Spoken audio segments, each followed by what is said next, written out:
Un instante, una foto.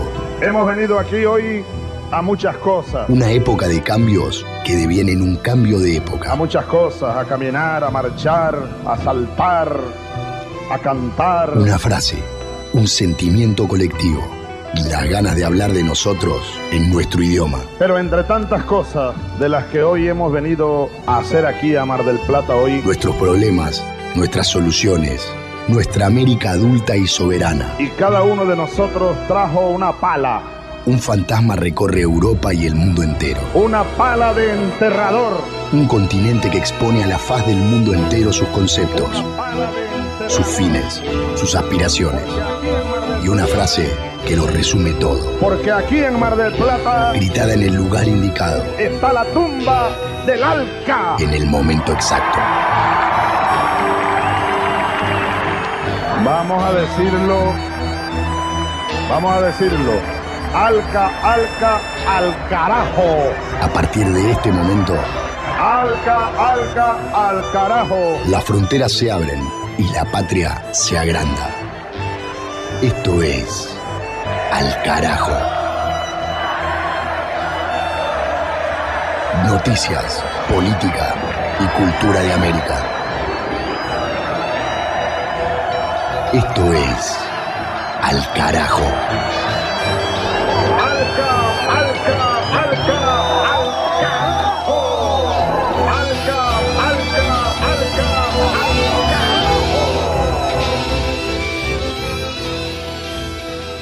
Bienvenidos, bienvenidas.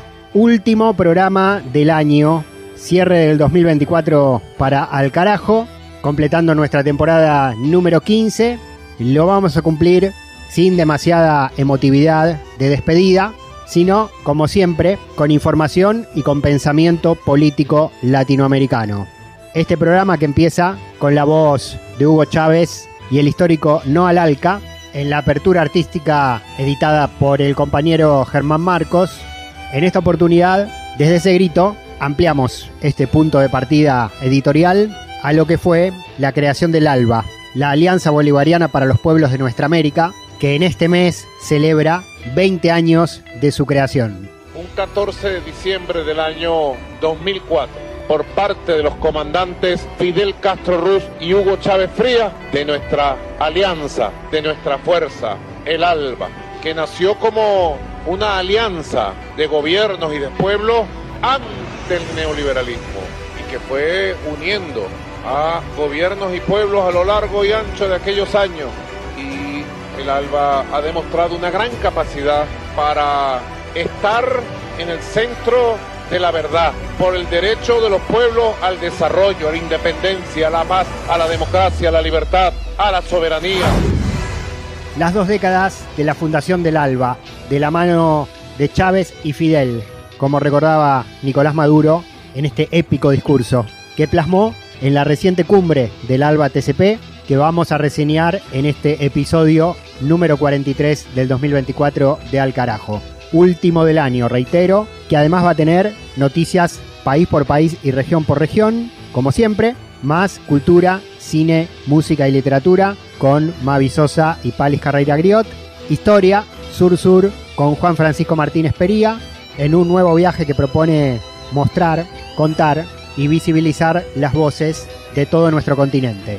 Mi nombre es Pablo Daniel Ovín, en la conducción y producción periodística del programa. Sonamos en medio centenar de radios comunitarias, campesinas, indígenas, públicas y universitarias de Argentina, de Bolivia, de Chile, de Uruguay. Trabajo en red y estamos también vía nuestro canal de YouTube Al Carajo Radio. Primeros títulos y el desarrollo informativo en este fin de año inminente en la Patria Grande. Del Atlántico a los Andes, del cerro a la cordillera. Al Carajo. Las noticias de América. En República Dominicana, el fin de año y las fiestas son de alta conflictividad social. Hay declaración de alerta y vigilia con un potencial llamado a movilización por parte de sindicatos públicos y privados en contra de varios aspectos de la reforma laboral que impulsa el gobierno y que reclaman las corporaciones empresarias. La noticia de la mano de Roxana Marmolejos, integrante de la Red de Comunicación Dominicana EUDK.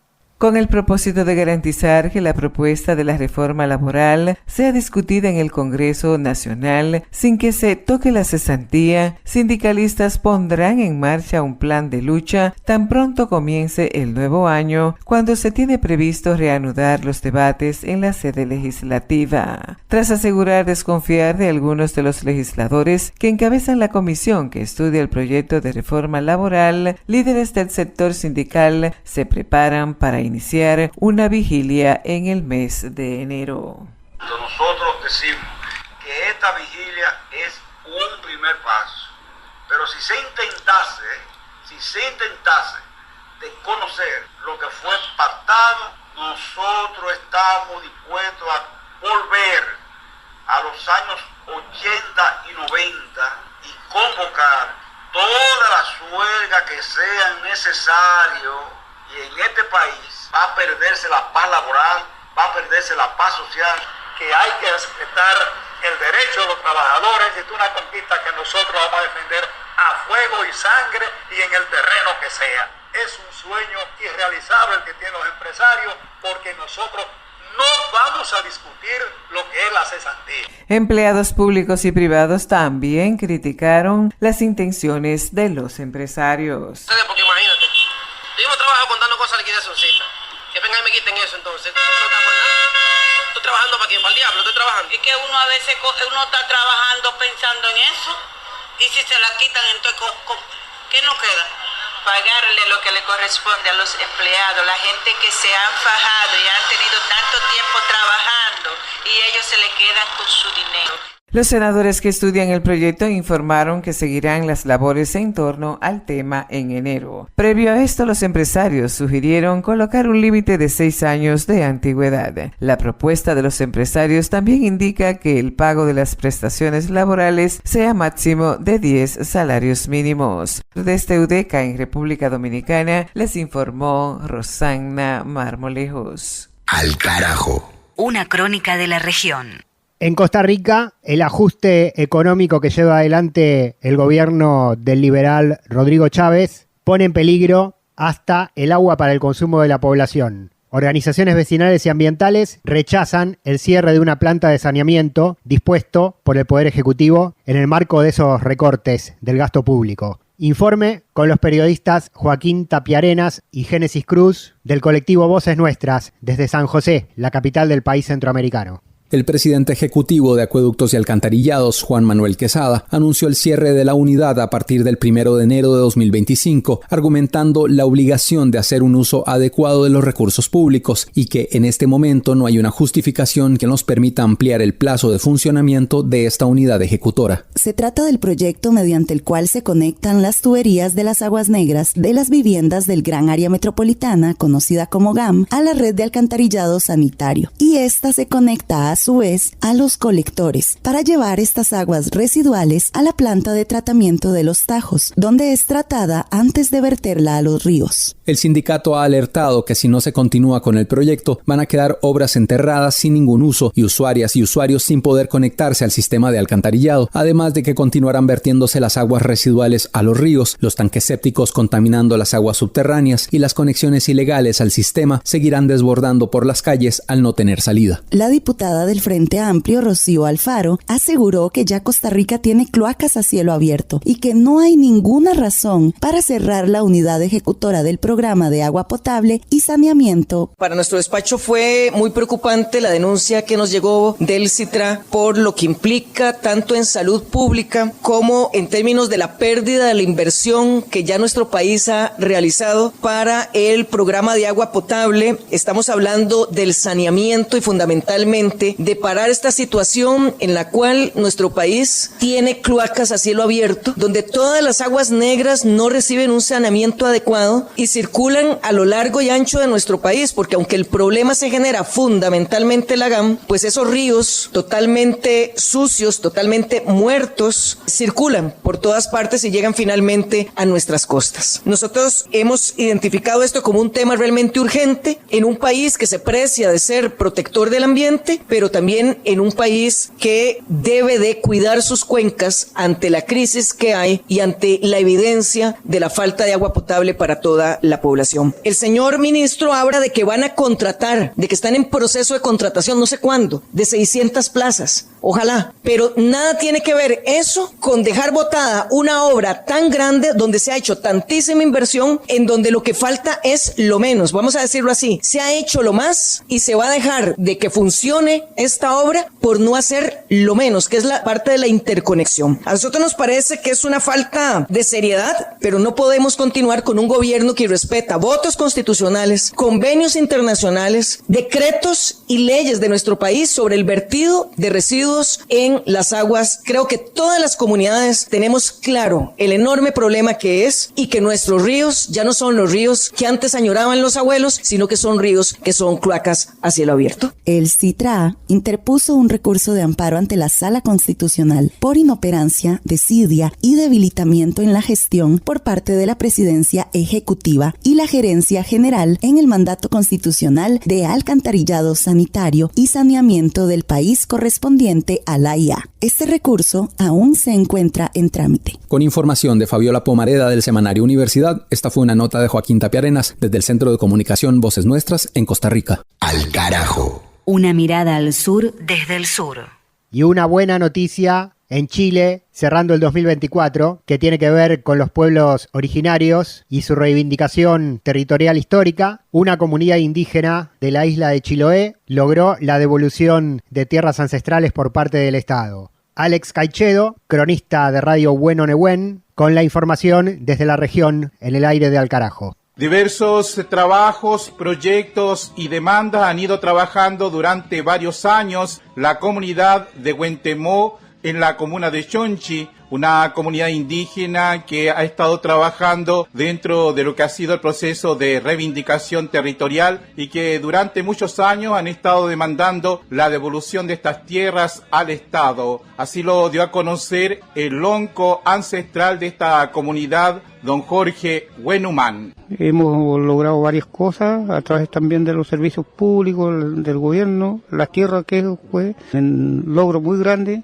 a través del Estado chileno y entregado por la CONADI hacia nuestras comunidades. Nosotros como en Chanquín, como demandamos en conjunto con Chanquín, nos entregaron 4.760 hectáreas. Nosotros en este momento somos como 28 casas de familia, pero cuando fue la demanda de tierra, nosotros demandamos por 22 casas de familia. Eso fue muy crítico, se puede decir, y traía aburrimiento también porque pasaban los años y no llegábamos en acuerdo junto con el Estado chileno o el gobierno chileno de devolvernos un espacio siquiera de lo que tenían nuestros antepasados tomadas por el Parque Nacional Chiloé. Entonces eso nos llevó unos años muy agotadores para lograr lo que ahora al final convencimos el servicio público o el gobierno chileno, lo entregaron en el 2002. Y ese ejemplo yo en mi parte quiero, como cacique y como padre de mi familia, quiero dejarle un buen legado a mis hijos. El lonco huilliche de la comunidad de Huentemó, don Jorge Huenumán, también dio a conocer cuáles son los proyectos que en la actualidad están trabajando como territorio en esta comuna. Miren, yo logré un proyecto muy bonito a través de mi comunidad, que fue compartida cuando estuvo el Chile indígena allá en nuestro territorio, subsidios rurales, un proyecto entre las dos comunidades, porque yo después les dije que involucren también al Chanquín, y ellos hablaron con el cacique en este momento Roberto Panchín, se vino el proyecto y nos están construyendo 17 casas de subsidios rurales en nuestras comunidades, Chanquín y Huentemó. Ahora está ya a punto de entregarlo este fin de mes de diciembre. Y además tenemos otra reclamación que hicimos por el espacio borde costero marino de pueblos originarios. También no ha ido bien el trámite con los servicios públicos. Y estamos en proceso ya de tener pronto nuestros títulos de áreas de manejo de borde costero marino de pueblos originarios que nos están entregando. Así que contento por eso. Yo en mi parte somos como, con hijos y todos somos como 150 más o menos ha crecido la comunidad. Estuvo con ustedes Alex Caicheo de la Radio Huehuenegüén en la isla de Chiloé. De norte a sur, de este a oeste. Al carajo. Un viaje por el continente. Un viaje por el continente. Último programa del año, último pasaje de 100 años de soledad, de Gabriel García Márquez. Yo desde hacía tiempo tenía la idea de que debía escribir una novela en la cual sucediera todo. Y sabía que en ese suceder todo tenía que estar toda esa memoria de las catacas, las fantasías, las supersticiones, las angustias. Originalmente iba a ocurrir todo dentro de la casa. Por eso pensé que se iba a llamar La Casa, porque todo debía ocurrir dentro de la casa, pero rápidamente me di cuenta que eso no era posible. Pero sí no sale de Macondo, porque sí es cierto que el coronel Buendía se va a hacer sus guerras en Centroamérica, el relato no sale de Macondo. Llegan las noticias, pero el punto de vista está siempre en Macondo. Esa era más o menos la novela que yo quería escribir cuando quería que fuera una novela donde todo sucediera.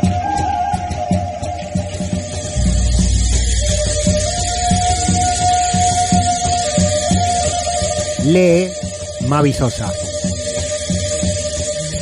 Macondo era ya un pavoroso remolino de polvo y escombros centrifugado por la cólera del huracán bíblico, cuando Aureliano saltó 11 páginas para no perder el tiempo en hechos demasiado conocidos y empezó a descifrar el instante que estaba viviendo, descifrándolo a medida que lo vivía, profetizándose a sí mismo en el acto de descifrar la última página de los pergaminos, como si se estuviera viendo en un espejo hablado. Entonces dio otro salto para anticiparse a las predicciones y averiguar la fecha y las circunstancias de su muerte. Sin embargo, antes de llegar al verso final, ya había comprendido que no saldría jamás de ese cuarto, pues estaba previsto que la ciudad de los espejos, o los espejismos, sería arrasada por el viento y desterrada de la memoria de los hombres en el instante en que Aureliano Babilonia acabara de descifrar los pergaminos, y que todo lo escrito en ellos era irrepetible desde siempre y para siempre, porque las estirpes condenadas a 100 años de soledad no tenían una segunda oportunidad sobre la tierra. Ni tratados de libre expoliación, ni tratados como incapaces. Al carajo.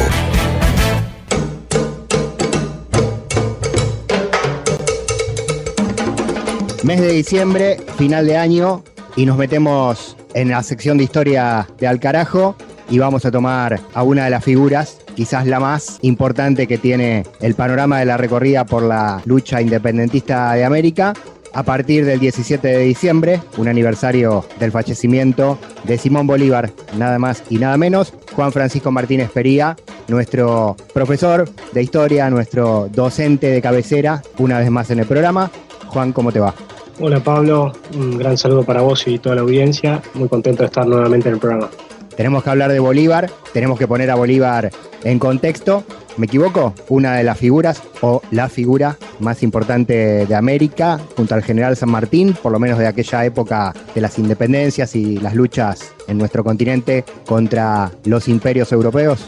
Sin lugar a dudas, Bolívar es la principal figura del siglo XIX latinoamericano y una de las más importantes de nuestra historia por su envergadura, por su pensamiento político, por su enorme trayectoria, por todo lo que hizo, que realmente es impresionante. Hay muy pocas figuras históricas en el mundo que lo puedan más o menos igualar o hacer sombra. Realmente es impresionante los logros que consiguió en una época y en un conflicto muy, muy complejo. Y es una figura que ha dado y sigue dando muchas discusiones, por supuesto, ¿no? Hay múltiples Bolívares. Vos sabés, Pablo, muy bien, y la audiencia también seguro lo sabe, que generalmente ha habido lo que se ha conocido como historias oficiales, ¿no? Construidas en el siglo XIX, sobre todo por nuestras élites, y que en general, digamos, han construido a las figuras principales de nuestra historia del siglo XIX con perspectivas liberales conservadoras, ¿no? Alejándolas de perspectivas populares, independentistas.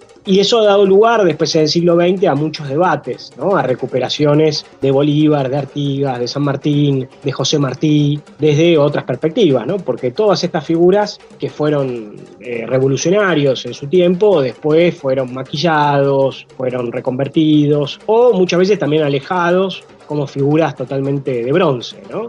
Y entonces, Bolívar, como los otros revolucionarios que comentaba, muchas veces aparecen como un Bolívar liberal, un Bolívar conservador, y ha habido, distintos revisionismos durante el siglo XX que han intentado resignificar, redescubrir a estas figuras, ¿no? Y Bolívar, por supuesto, es una de ellas, ¿no? Una de las más importantes, y que ha sido por supuesto, más reivindicada. Obviamente el caso más cercano es el de Chávez, ¿no? Y la Revolución Bolivariana. Acá hay algo interesante, Pablo, antes de meternos más en el personaje, con estas lecturas y relecturas, es que el propio Marx, tal vez la audiencia no lo sabe, escribió un texto breve sobre Bolívar, no tan breve, pero no tan extenso, para una enciclopedia norteamericana. Le pidieron que escriba este texto y él escribió un texto muy negativo sobre Simón Bolívar. Y esto es algo que ha sido muy utilizado por los enemigos de Chávez y por los enemigos de otros proyectos de izquierda latinoamericanista, ¿no? Que buscaron sintetizar a Bolívar con Marx, diciendo, bueno, fíjense, el propio Marx hablaba pestes de Bolívar. Evidentemente Marx en esto se equivocó. Marx no supo comprender a Bolívar, lo cual nos habla también de los resabios eurocéntricos en los propios fundadores del socialismo en el siglo XIX, y también nos habla seguramente de fuentes que leyó Marx que eran muy negativas, ¿no? Bolívar fue una figura que en su época, sobre todo a comienzos de la década del 20, una figura de una enorme fama y enorme prestigio, pero sobre todo a fines de la década del 20 empezó a ser sistemáticamente atacado, sobre todo por sectores liberales, y también se fue creando ya en el siglo, a fines de la década del 20, una imagen negativa construida por los enemigos de Bolívar, ¿no? Entonces, esto es importante porque Bolívar sigue siendo, como decía José Martí, una figura muy vigente en América Latina, una figura que tenemos que recuperar, y sobre todo, Bolívar ha sido una figura muy recuperada, obviamente, en los países bolivarianos, no en el sentido del ALBA, sino en el sentido de que nacieron, de la independencia, del liderazgo de Bolívar, ¿no? Pero en los países del Cono Sur o en otras partes de la región, Bolívar es una figura mucho más olvidada, ¿no? Muchas veces se ha buscado construir esta enemistad entre Bolívar y San Martín. Realmente en nuestras escuelas, incluso en nuestras universidades, mucho no nos enseñan, la verdad, sobre Bolívar. Realmente es increíble, por ejemplo, que no sea un feriado, ¿no? También es algo muy sintomático, por ejemplo, los billetes, que en los billetes de toda América Latina no esté Bolívar, Realmente es algo que tendría que ser así, ¿no? No solamente Bolívar, sería excelente que hubiera otros próceres de otros países, ¿no? Pero incluso como en nuestra región hay miradas negativas sobre él o miradas que lo desfiguran de alguna manera, y como hay olvidos, ¿no? Olvidos de una figura gigantesca, enorme, absolutamente enorme, ¿no? Bolívar nace en 1783, el 24 de julio, en una familia muy enriquecida de Caracas, una de las familias más ricas de Caracas. Muy tempranamente, pierde a sus padres. Él tiene una historia muy trágica. Él se autodefinió una vez en una carta a Santander como el hombre de las dificultades, ¿no? Él le manda una carta a Santander, que fue su vicepresidente, con quien después termina enemistado, y le dice: usted es el hombre de las leyes, Sucre, el gran mariscal Sucre, es el hombre de la espada y yo soy el hombre de las dificultades, ¿no? Una frase impresionante y que da mucho cuenta de su trayectoria, porque él vivió muchas dificultades. Bolívar tuvo una vida muy, muy difícil, a pesar de haber nacido en cuna de oro, y siempre buscó superar esas dificultades, ¿no? Esos constantes obstáculos. Decía entonces que de muy joven él queda huérfano y queda, a cargo, su enseñanza queda a cargo de Simón Rodríguez, de quien ya hemos hablado en otras columnas, y que lo va a introducir en un pensamiento crítico, en un pensamiento ilustrado, crítico, pero también muy peculiar, muy propio de América Latina, no eurocéntrico. Y él tempranamente, a comienzo de 1805, hace un juramento en el Monte Sacro de no descansar su brazo a ver independiente la América española, ¿no? Ya desde muy tempranamente Simón Bolívar tiene este ideario. Y a partir de 1810, él en 1810 no va a ser, el líder principal de la independencia de Venezuela, pero en la medida que va avanzando el proceso, sobre todo a partir de 1812, 1813, él se va a ir convirtiendo en la principal figura. Ya en 1813 va a ser la primera vez que libere Caracas y se le dé la figura de libertador. Y él, además, algo muy importante es que Bolívar no solamente es un militar y un político, sino que va a ir reflexionando sobre cómo llevar adelante la revolución, cómo ir construyendo organizaciones políticas propias de nuestra región. Ideas que en gran medida vienen de Simón Rodríguez. Recordemos, Simón Rodríguez tiene una frase muy famosa donde él dice: la América española es original han de ser sus instituciones, inventamos o erramos, ¿no? Y Simón Bolívar siempre va a ir teorizando, a la misma vez que lleva adelante sus acciones políticas y militares, va a ir teorizando en torno a qué es lo que hay que hacer. Pero con muchas dificultades. Ya la primera república en Venezuela fracasa, la segunda república, que lo tiene a él como líder, también fracasa, y Bolívar va a terminar en 1815-1816 exiliado en Haití. Este es un acontecimiento muy importante, del cual ya en su momento hemos hablado, donde Haití lo va a ayudar con barcos, dinero, tropas, armas, para hacer una expedición a Venezuela, para liberar Venezuela a cambio de la abolición de la esclavitud. Bolívar lleva adelante esa expedición, pero como todo lo que hacía Bolívar le sale mal, digamos, ¿no? Es impresionante, le sale mal esa expedición, pero él no se rinde y vuelve a hacer otra segunda expedición que también tiene apoyo haitiano, apoyo de Alexander Pétion, quien le regala su sable, y de hecho gran parte de la gesta bolivariana va a ser con el sable de Pétion, y esa segunda expedición ya funciona mejor, y a partir de ahí, a partir de 1816, 1817, Bolívar va a ir creando un bastión en Venezuela, y después va a ser clave en la liberación, primero de Nueva Granada, y después de Venezuela, ¿no? Y a partir de 1819, pero sobre todo en 1821, se crea este país que se conoce como Colombia, que realmente los historiadores llaman la Gran Colombia, pero en ese momento se llamaba Colombia, que era un país compuesto por lo que actualmente es Colombia, Venezuela, Ecuador y Panamá.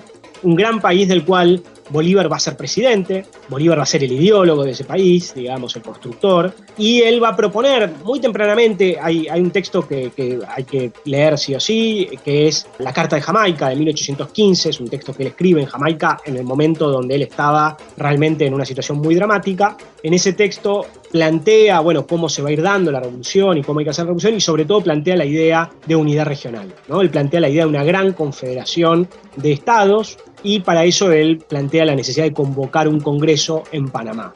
Bolívar, digamos, a partir de este triunfo en Colombia, va a ir avanzando hacia el sur, y ahí es cuando en Guayaquil se encuentra con San Martín, esa reunión que se da el 26 y el 27 de julio de 1822, en la cual, finalmente San Martín decide correrse y Bolívar continúa la gesta, consolidando la independencia primero de Perú y después de Bolivia, con un rol muy destacado de su principal lugarteniente, que era el mariscal Antonio José de Sucre, quien va a liderar la batalla de Ayacucho, que es la última gran batalla de nuestra independencia, el 9 de diciembre de 1824. Bolívar, por si no queda claro, a la misma vez que está liderando toda esta gesta militar, es presidente de un país a la distancia, digamos, pero involucrado en los acontecimientos políticos, y a la misma vez va a ir escribiendo varios proyectos constitucionales para Colombia, para Bolivia. Bolivia se crea en homenaje a Bolívar, y va a ir tejiendo, digamos, las redes de la unidad regional. Él le va a dar mucha importancia a la unidad regional, yo creo que es seguramente el principal legado que nos deja, esa conciencia de la necesidad de unir nuestra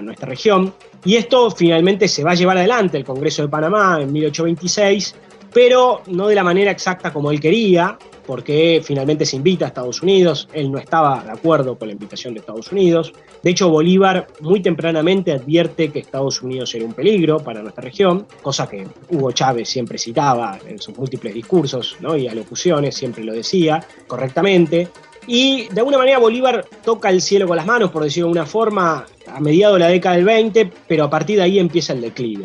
Empieza a haber una gran crisis en Colombia, Bolívar vuelve, pone orden, pero hay un intento de asesinato en 1828, es increíble, digamos, realmente esto es un caso inaudito, digamos, el gran líder de una revolución libertadora tan importante como esta termina sufriendo un intento de asesinato a fines de septiembre de 1828, él estaba con Manuela Sáenz, quien era su compañera en ese momento, y lo intentan asesinar en el Palacio Nacional, y Manuela Sáenz lo salva, y Bolívar termina saltando por la ventana en calzoncillos, y se termina escondiendo abajo de un puente en Bogotá, digamos, una cosa absolutamente increíble, inaudita, y es Manuela Sáenz quien lo salva, y por eso Bolívar se refería a ella como la libertadora del libertador. Pero a partir de ahí, más allá de que no lograron asesinarlo, Bolívar, se desencanta, digamos, hay una gran crisis política y termina muy desencantado. Después de haber superado muchísimas dificultades, él termina enormemente desencantado diciendo: he arado en el mar. Él tiene una frase también otra muy trágica donde él dice: hemos conseguido nuestra independencia a costa de todo lo demás. ¿Qué es todo lo demás?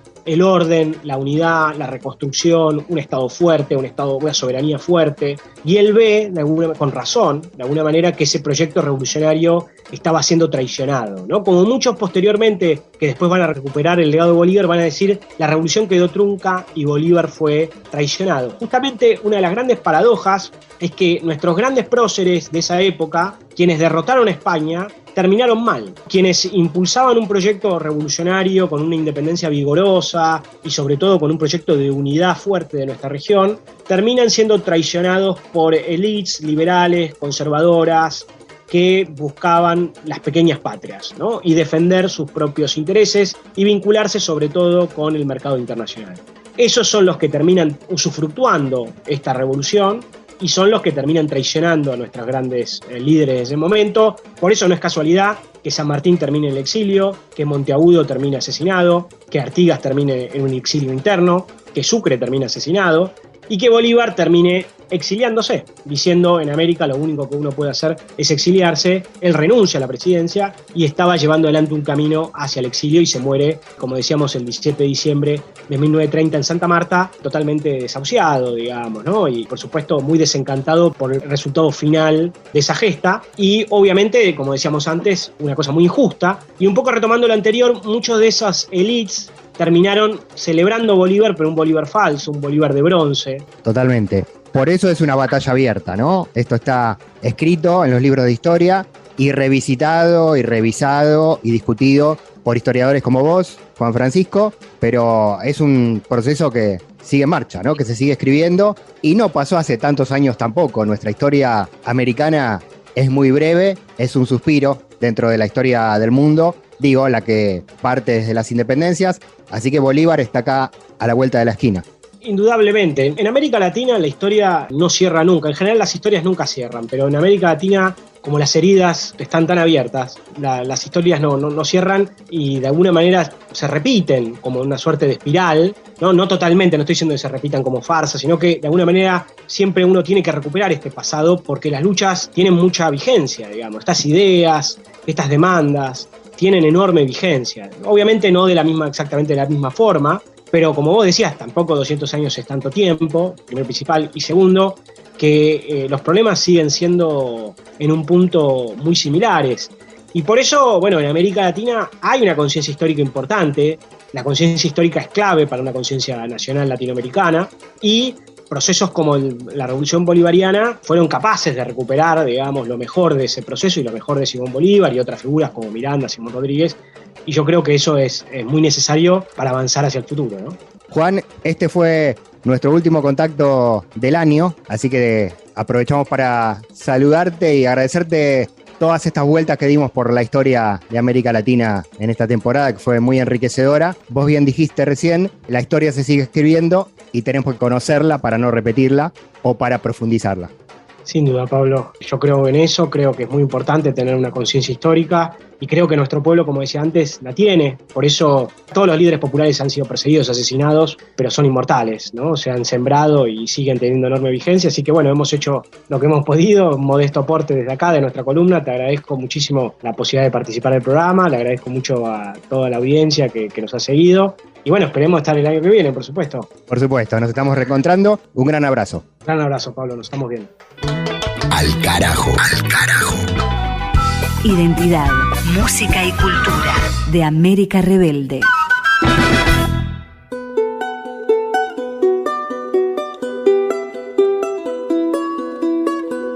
En esta temporada número 15 de nuestro programa también fue protagonista el cine latinoamericano.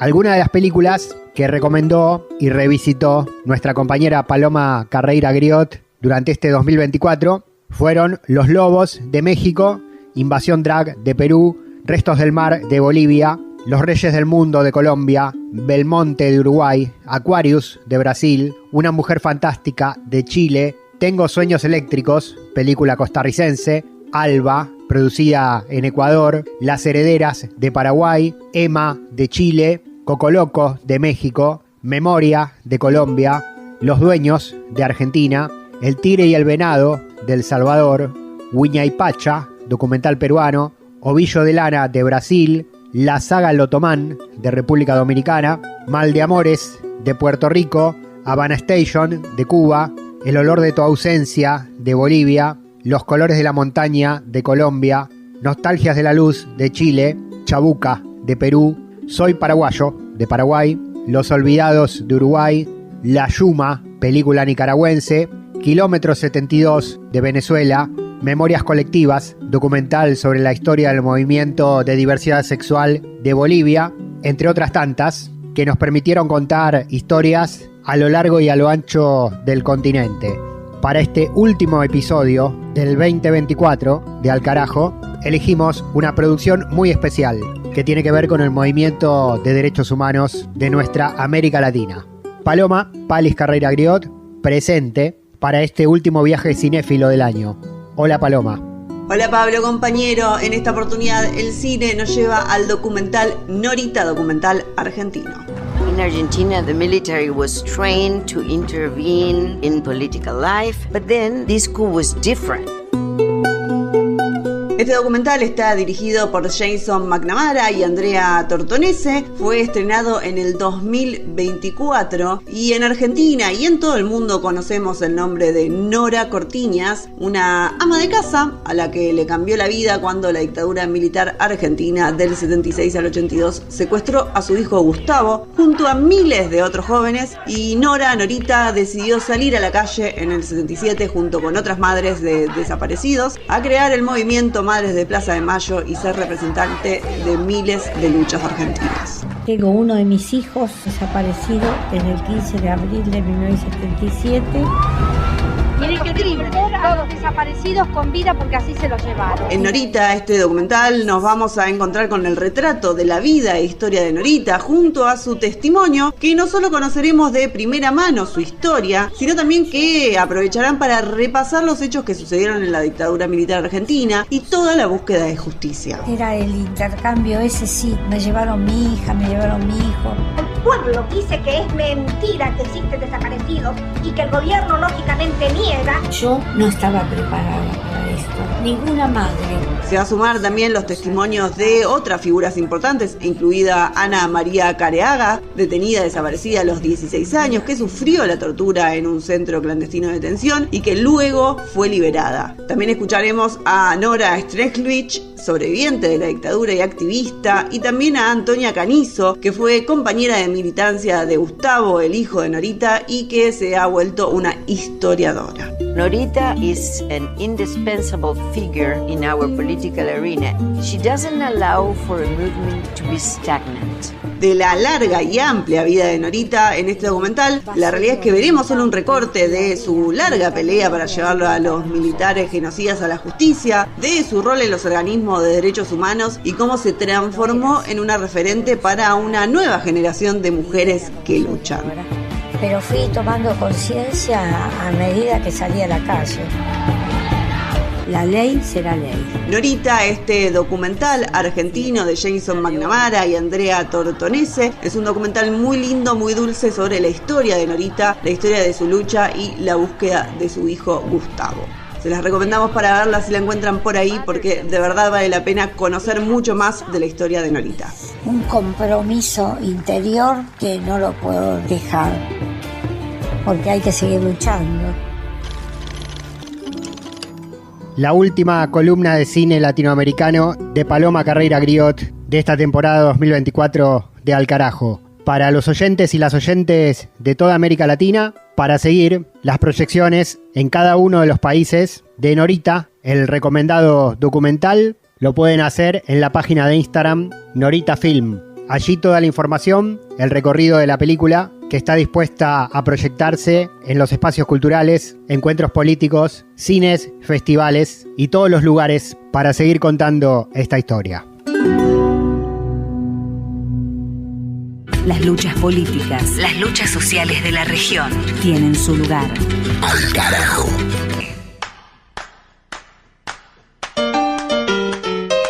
Bueno, los 20 años del ALBA, la Alianza Bolivariana para los Pueblos de Nuestra América, el hito político para este mes de diciembre que va despidiendo el 2024.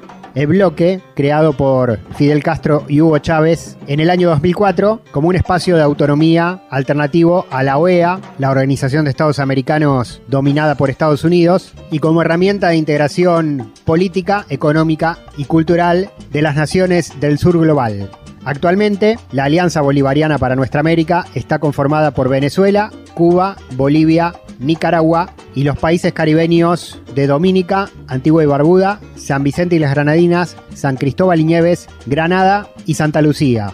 También participa Honduras, aunque no es miembro formal porque el país se retiró a partir de lo que fue el golpe de Estado del 2009 contra Manuel Zelaya. Y otro caído del ALBA es Ecuador, que también se fue durante los gobiernos neoliberales iniciados con la traición de Lenín Moreno contra Rafael Correa. Como invitados participaron Siria, Haití, Surinam y además, especialmente, la representación de Palestina. La sede le correspondía a La Habana, pero la locación se cambió debido a los problemas que arrastra Cuba tras el paso de los últimos fenómenos climáticos, por lo cual la capital del ALBA para esta cumbre pasó a ser Caracas. Por lo que el mandatario cubano Miguel Díaz-Canel, presidente del bloque, pasó de ser anfitrión a ser visitante de su par Nicolás Maduro. Compañero Nicolás Maduro Moros, hermano y presidente de la República Bolivariana de Venezuela.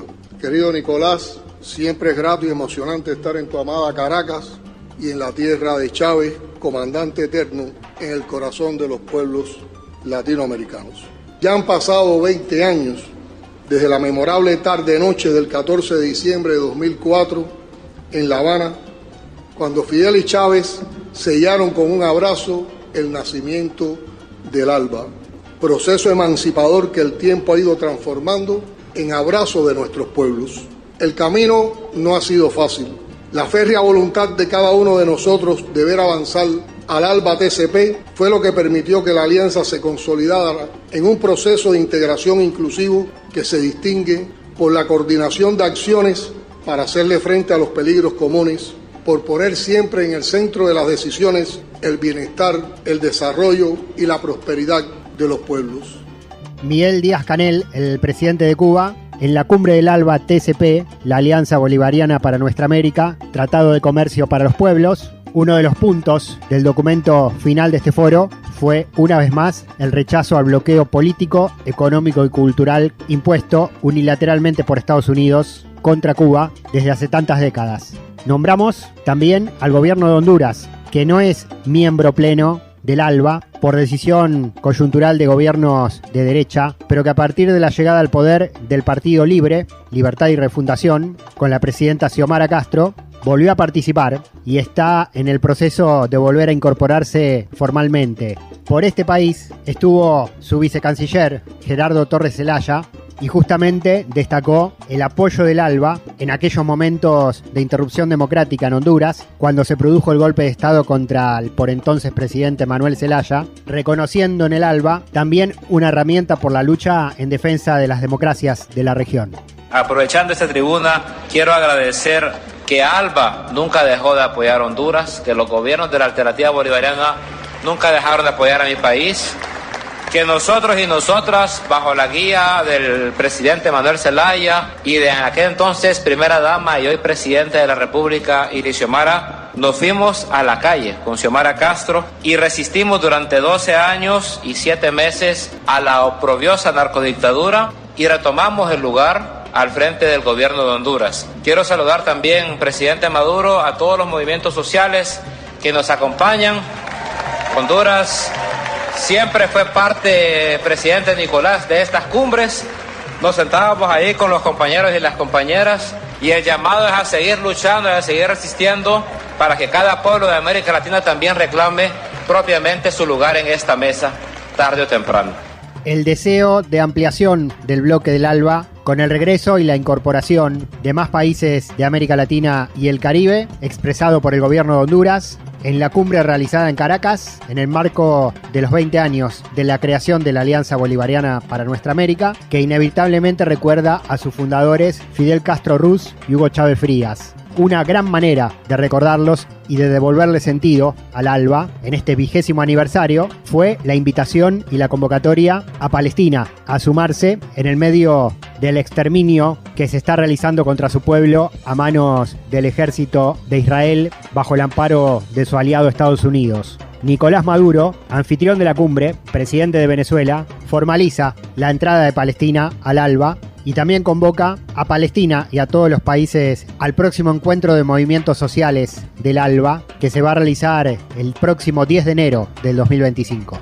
Se declara como invitado permanente con la categoría de país hermano del ALBA TCP a partir de esta cumbre, y de aquí en adelante se incorpora al ALBA TCP con una nueva cualidad. Algún día que haremos una cumbre del ALBA con el pueblo palestino en Jerusalén. Lo verán, inshallah. Hoy por hoy, la causa más justa de la humanidad es la causa palestina. Que levante su voz el Papa Francisco por los derechos del pueblo palestino, a su tierra, a su historia, a su legado. Nos vemos el 10 de enero, el Consejo de Movimientos Sociales del ALBA, para que miles de líderes sociales de 35 países juren junto al pueblo de Venezuela, juren por la paz y por la patria grande. Permítanme, en nombre de su excelencia Mahmoud Abbas, presidente del Estado de Palestina, y él es Riad Al-Malki, enviado de Palestina al ALBA. A su excelencia el presidente Nicolás Maduro y a los estados miembros de la Alianza Bolivariana para los Pueblos de Nuestra América, ALBA, por darnos la oportunidad de estar presentes aquí. Esta reunión refleja el compromiso compartido de las naciones decididas a defender la justicia, la soberanía y la dignidad frente a los desafíos. El ALBA representa más que una alianza política o económica. Es una manifestación del invencible espíritu humano y un compromiso con los principios universales de solidaridad, justicia y resistencia contra la opresión.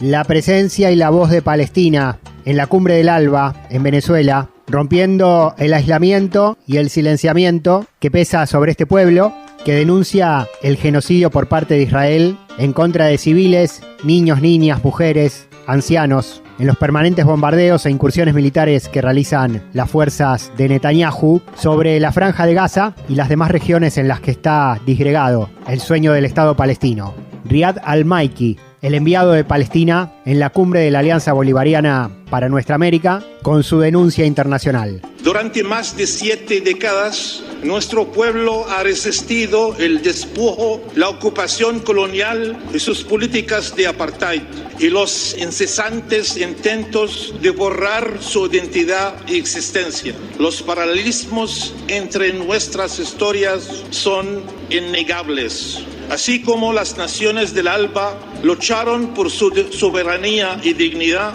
los palestinos siguen resistiendo una ocupación que les niega sus derechos más fundamentales. Esta historia compartida subraya la verdad universal de que la lucha por la justicia es indivisible.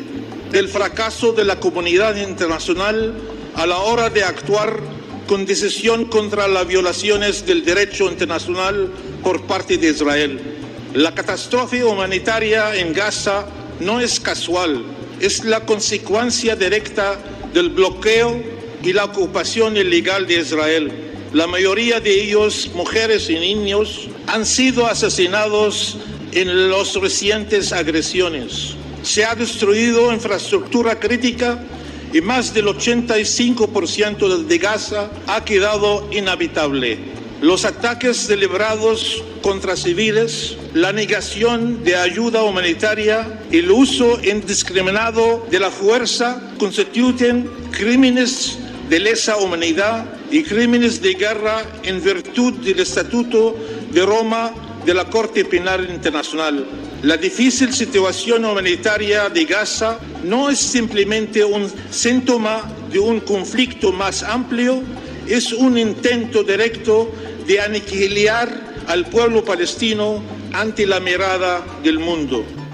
el representante de Palestina y el grito contra la matanza de su pueblo en la Cumbre del ALBA, la Alianza Bolivariana para Nuestra América, que invitó a Palestina a formar parte como miembro amigo del ALBA, a contramano del mundo supuestamente civilizado y pacifista, pero que sostiene con su silencio la masacre y la guerra.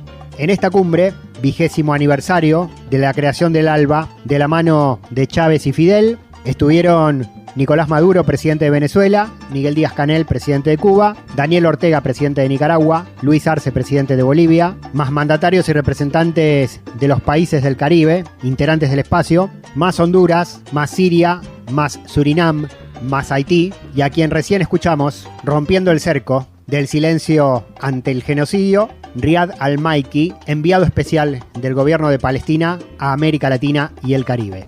La Cumbre del ALBA, el último gran encuentro político a nivel regional de este año 2024. De norte a sur, de este a oeste. Al carajo. Un viaje por el continente. Y antes de cerrar este episodio y este nuevo año calendario de Al carajo, lo que nos queda es cerrar el segundo libro que nos acompañó durante toda esta temporada número 15. Vamos hasta el punto final de Como agua para chocolate, de Laura Esquivel, México. Pedro depositó a Tita sobre la cama y lentamente le fue quitando una a una todas las prendas de ropa que la cubrían. Después de acariciarse y mirarse con infinita ternura, dieron salida a la pasión por tantos años contenida. El golpeteo de la cabecera del latón contra la pared y los sonidos guturales de ambos se confundieron con el ruido del millar de palomas volando sobre ellos, en desbandada. El sexto sentido que los animales tienen indicó a las palomas que era preciso huir rápidamente del rancho. Lo mismo hicieron todos los demás animales. Tita no podía darse cuenta de nada. Sus ojos cerrados se iluminaron y ante ella apareció un brillante túnel. Recordó en ese instante las palabras que algún día John le había dicho. Si por una emoción muy fuerte se llegan a encender todos los cerillos que llevamos en nuestro interior de un solo golpe, se produce un resplandor tan fuerte que ilumina más allá de lo que podemos ver, y entonces, ante nuestros ojos, aparece un túnel esplendoroso. Tita contuvo su emoción. Ella no quería morir. Quería experimentar esta misma explosión de emociones muchas veces más. Trató de normalizar su agitada respiración. Solo escuchaba el latido de los corazones de ambos. Eran latidos poderosos. Inclusive podía sentir el corazón de Pedro chocar sobre la piel de su pecho. De pronto, ese golpeteo se detuvo abruptamente. Un silencio mortal se difundió por el cuarto. Le tomó muy poco tiempo darse cuenta de que Pedro había muerto. Con él se iban todos los cerillos. El calor natural que ahora sentía se iba a ir extinguiendo poco a poco. Seguramente Pedro había muerto en el momento del éxtasis al penetrar en el túnel luminoso. Se arrepintió de no haberlo hecho ella también. Ahora le sería imposible ver nuevamente esa luz, pues ya no era capaz de sentir nada. Quedaría vagando errante por las tinieblas toda la eternidad. Sola, muy sola. Tenía que encontrar una manera de provocar un fuego tal que pudiera alumbrar ese camino de regreso a su origen y a Pedro. Pero primero era preciso calmar el frío congelante que la empezaba a paralizar. Se levantó, fue corriendo por la enorme colcha que había tejido noche tras noche de soledad e insomnio y se la echó encima. Sacó del cajón de su buró la caja de cerillos que John le había regalado. Necesitaba mucho fósforo en el cuerpo. Empezó a comer uno a uno los cerillos. Al masticar cada fósforo, cerraba los ojos fuertemente e intentaba reproducir los recuerdos más emocionantes con Pedro. Cuando el fósforo que masticaba hacía contacto con la luminosa imagen que evocaba, el cerillo se encendía. Poco a poco su visión se fue aclarando, hasta que ante sus ojos apareció nuevamente el túnel. Ahí, a la entrada, estaba la luminosa figura de Pedro, esperándola. Tita no dudó, se dejó ir a su encuentro y ambos se fundieron en un largo abrazo. Ya nunca más se separarían. Aquí se queda la clara.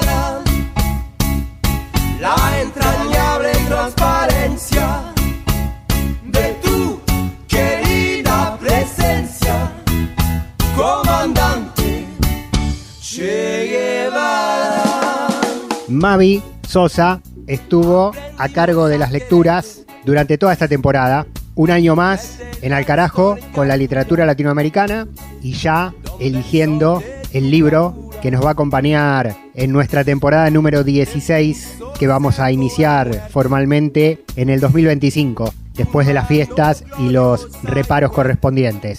Paloma Carreira Griot estuvo con el cine latinoamericano. De su mano pasaron por el aire del programa más de 40 recomendaciones de producciones audiovisuales de prácticamente cada rincón del continente.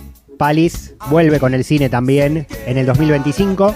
Juan Francisco Martínez Pería estuvo con la columna de historia, docente de la Universidad Nacional de las Madres de Plaza de Mayo de la República Argentina. Agradecemos a todas las radios comunitarias, campesinas, indígenas, públicas y universitarias de todo el continente, a través de las cuales compartimos información en voz propia desde cada uno de los territorios y que a su vez retransmiten este programa a través de las antenas en cada uno de los países de América Latina a los cuales llegamos de esta manera. Mi nombre, Pablo Daniel Obín, en la producción periodística y en la conducción. Nos despedimos, sin más, hasta el próximo año, hasta la temporada número 16 de este ciclo de política, pensamiento y cultura de América Latina que se llama Al Carajo Radio. Nos reencontramos. Hasta pronto. De primavera, comandante, para plantar la bandera, comandante, con la luz de tu sonrisa, tu amor revolucionario te conduce a nueva empresa, donde espera la firmeza de tu brazo libertario. Aquí se queda la clara, la entrañable transparencia de tu querida presencia, comandante Che Guevara, de tu querida presencia, comandante Che Guevara.